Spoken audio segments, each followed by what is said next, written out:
Hi, this is Gary with MacMost.com. Here are 12 things that you may not know you could do with PDF files in the Mac Preview app.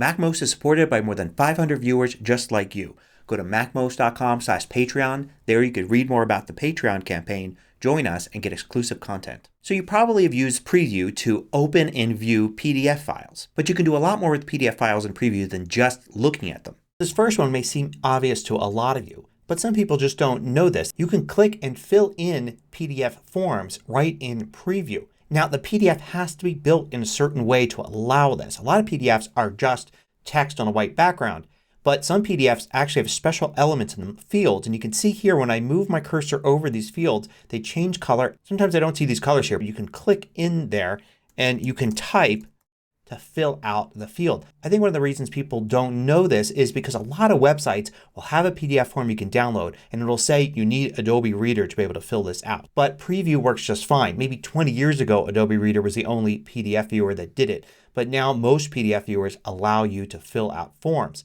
And then you can print or save and the information will be saved in those fields. But what if a PDF doesn't have that ability? In this form here I can't click anywhere and enter text. It is just text and other elements on a white background. There are no fields to fill in. But you could still fill it in using annotations. So I can click here on the annotations tool and I can click on text and then I could take this text box, fill it in with something, and then I could drag it to where I want. I could also set the font and size and all of that. So I can actually put annotations on top of this. And if I'm worried about the person on the other end not being able to view annotations, all I need to do is simply print and then save it out as a PDF, which is my third tip. Using print will actually bake in annotations. So if I save this out, there's a difference here. This file still has the annotations and I can change them. But if I close it and open up this one which I saved, these annotations are baked in. I can select them to copy text, but you see I can't change them. It's not an element anymore. Now you may know all about using the annotations tool to write text and put boxes and arrows and all sorts of things. But you can also just simply highlight text. And this is useful if you've got a PDF and you're using it in, say, a class or maybe it's meeting notes at work and you want to highlight some things. You can select some text and then you could use this highlighter tool here. You can simply click it to highlight something, or if you want to click here you can actually get different colors and then you can get these highlights and you can go through the document and highlight elements in it like you're taking notes. And you can also see a list of everything you've highlighted by changing the sidebar to the Highlights and Notes sidebar. Now notes are something that's also really useful. That does use markup tools. So you can turn on markup tools here and then you could click on the note button and it creates this little sticky note and you could type some text in it and when you click off of it it shrinks to this little box where you can put anywhere. And note that the notes appear with the highlights and notes here on the left side. So you can highlight and add notes to an entire document that you're using to study and then go and look at the list here to quickly review all of your highlights and notes. Now you can also delete pages in a PDF. So I can select a page here in the left sidebar and I can simply hit the delete key and it removes it. So you can see that page is now missing.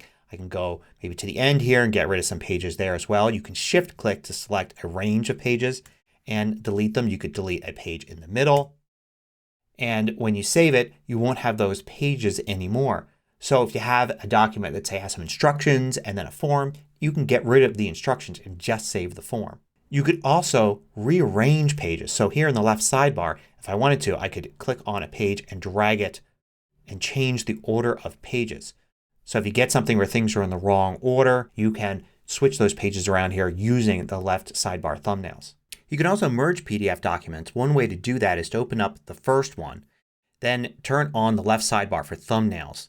Then you can just drag and drop other PDF documents into the sidebar here. So I can add this one after that and I can add another one in between them or I can add it after it here at the bottom. And now you can see I've got 3 pages. If I save and then close this document, reopen it, you can see I've got those 3 pages now in there. It's a 3-page PDF. So if you've got things in different parts like maybe you've written something in Pages but you've also created parts of the PDF in a page layout program, you can use Preview to combine them into one document.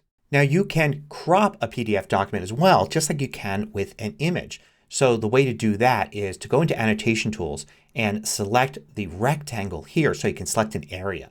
Then you can select an area of the PDF. Once it's all selected you can hit the crop button here, or you can do Tools, Crop, Command K.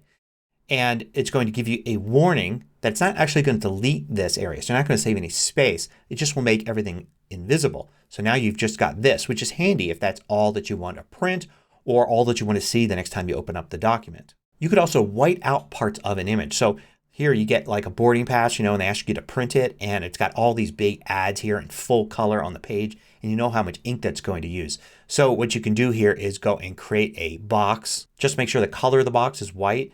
You don't need a border around it, so no border. And you could just expand the box to cover the spot that you want. Now you know that the ads are underneath this white box.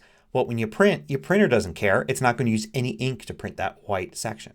Now if you want, you can password protect a PDF. When it's on your computer, of course, it's protected because you have a password for your account, so nobody can get into your account without your password. But say you're going to want to put this in a public space or share this with somebody and only you and they know the password, and you want to have that extra level of protection. So you can go to File and then Export, Set to PDF and check Encrypt. And then you can enter a password here, verify it, save it, and now you see a little lock there over the PDF.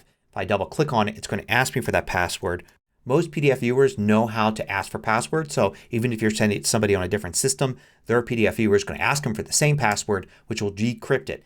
It doesn't just lock the file, it actually encrypts it. So really there's no way to get into the file without knowing the password. You could also use Preview to convert PDFs to image files, which may be useful if you've got something that you want to upload to a site. It doesn't accept PDFs. It wants like a JPEG or something. So in Preview here with the PDF open, you can export and you can choose an image format like JPEG or PNG. And with JPEG you can even set the resolution, and you can also set the compression level. Lower means a smaller file size but less quality. Higher means larger file size and better quality. Now you may already know that you can view PDFs in a variety of ways. You can go to View and do a continuous scroll where you see the pages like this. You can do single page where you're only going to see one page at a time, and you could do 2 pages where you can see facing pages. But there's also slideshow. You can view PDF pages just like an image slideshow. So you can go to View and then Slideshow or Shift Command F, and it will show you the pages as a slideshow, and you can use the arrow keys on your keyboard to flip through the different pages. So Preview is a pretty powerful PDF viewer. It can pretty much do everything except actually create PDFs. That of course you would do in an app that's appropriate for the type of document you want to create. Like maybe using Pages for basic word processing documents and a professional page layout program for more complex documents.